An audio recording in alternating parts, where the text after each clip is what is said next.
So our foray into slightly weirder territory continues with this little Australian movie. And once again we have a very low budget movie that explores some unconventional ideas. Or rather, it actually deals with something fairly common, but it takes an interesting approach to it. And I gotta say, it started off a bit slow, it doesn't give you much to work with. The first 10 to 15 minutes or so, we just follow this young woman and her family. They just seem to be going about their daily lives and not much is going on. However, there does seem to be kind of a cloud hanging over them. Something's not right, and the information you're given does seem to indicate that they're dealing with some kind of tragedy. But that's basically all you get to work with when the movie suddenly takes a strange turn. Because the titular greenhouse enters the picture, and without getting into too much detail, there is sort of a time travel element to this, and I say sort of because it's not exactly what you might think. And well, things develop from there and we get to dive deeper into what exactly is going on. We're introduced a little bit more to the characters and we find out more about the whole family dynamic. It also becomes apparent that the essence of the movie is actually about dealing with loss. And this one admittedly found an interesting and unique approach to that subject.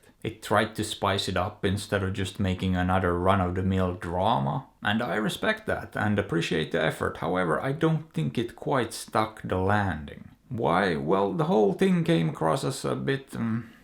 I don't know if I can even find the right words to describe it. The one thing I can think of to call it is a bit wishy-washy, but I'm not sure if that's quite it. It just felt a bit aimless and like it wasn't really moving forward and not much was actually happening. There was no feeling of momentum, like it lacked sort of a driving force that would have propelled the movie forward. It felt a bit stagnant to me, and yeah, the pacing overall just wasn't that great, to be honest. And it's not a long movie, so it really has no good reason to feel slow or like it's dragging. But it did, and as a result I was genuinely a bit bored by it at times. Now with that being said, sometimes it also worked. There were some great moments in it. But they were actually pretty rare, and in general it really wasn't doing much for me, this movie. However, I will also say that there is some depth to this, there are some layers. It's not quite as one-dimensional as it might seem at a first glance. And overall I think the acting was fine, as were most of the technical aspects of the execution. I mean, it's clearly a low-budget film and it shows. The acting isn't exactly amazing, but as I said, it's fine. It's also a decent looking movie and they used whatever limited resources they had well enough, I would say. And most importantly, when you have a movie like this that honestly didn't make much of an impression on me, at least it came across as if they tried. They did their best and I appreciate the effort. But I would have also loved if they had embraced the weirdness of it all a bit more. Tried to maybe come up with something a little bit more crazy, let loose and gone wild with it.